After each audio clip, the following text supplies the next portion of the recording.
Ewan ko, hindi ko maintindihan. Si Grazilla parang pinipilit din na makasal sa akin eh. Siyempre naman, si Grazilda pa. Napakamakaluma nun. Yun nga, isa pang hindi ko maintindihan eh, di ba? Halik lang, sobrang big deal na para sa kanya. Kung ganun, di ba, bakit niya hahayaang may mangyaring ganito sa amin? Pakiramdam ko tuloy, sadya lahat to eh. Sadya? Eric, bakit naman gagawin ng isang napaka-inosenteng babae yun? Tsaka alam mo kung ako'y nasa kalagayan mo, susungaban ko na yan si Grazilda. Ganda na, sexy pa. Ikaw, umiiral na naman yan eh. Pwede ba, huwag na muna ikaw. Tungkol sa akin to, seryoso usapan to. Tsaka, inaalala ko lang din naman si Grazilda eh. Kamusta na kaya siya ngayon?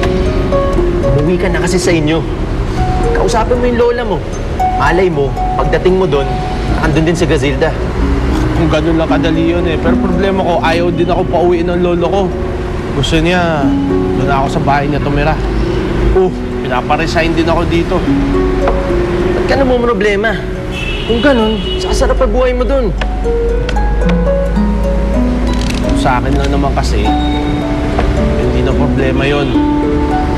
Kontento naman ako sa buhay ko eh. Hindi rin naman kaso sa akin yung araw-araw na ako magsardinas. Mas tahimik din naman buhay ko dito. Walang Matthew na gumigera sa akin. Kaso lang, naisip ko rin airpods ko eh. Ito naman yung gusto niya eh, na magkasundo kami ng lolo ko. At ipaglaban ko yung mga karapatan ko.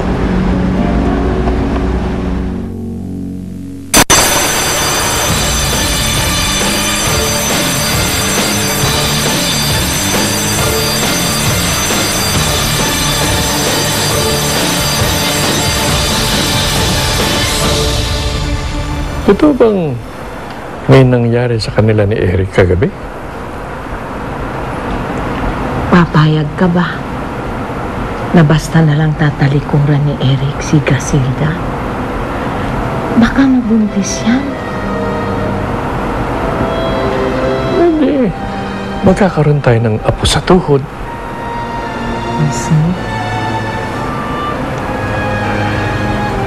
Mukha namang mabait itong girlfriend ni Eric eh. Yaman iya, kakausapin ko si Eric. Maayos natin ito. Maraming salamat po. Ano ginagawa niyo dito?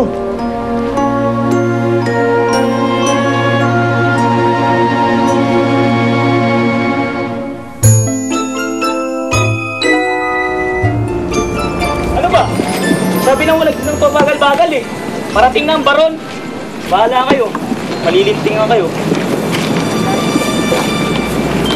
Tuloy lang ang trabaho.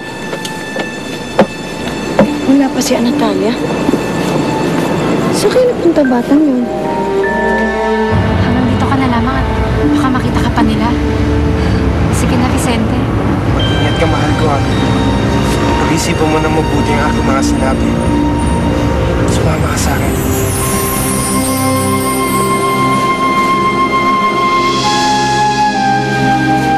Lola, ano ibig sabihin nito? Nag-usap na kami ng lolo mo. Nag-usap? Eric, pinalayas na pala itong si Grazilda sa kanyang pinapasukan. Napag-isip-isip ko siguro, dapat dito na siya tumira. Magsama-sama na tayo dito lahat. Ho? May bahay pa naman po kami ni Lola Tisay. Pwedeng tumuloy doon si Grazilda. Hindi, para maganda yung magkakasama tayo, para magandang maasikaso ka agad ang iyong kasal. Kasal? Ano naman? Pati ba naman ho kayo?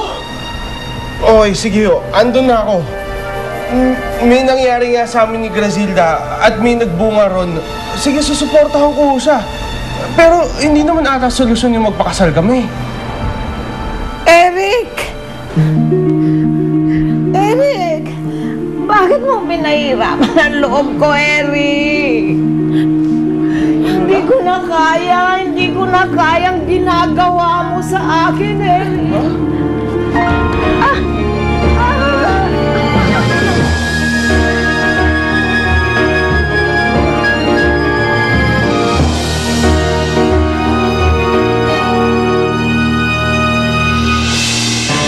Lapastangan? Bakit mo nagawa sa akin to? Hindi madaling desisyon to para sa akin.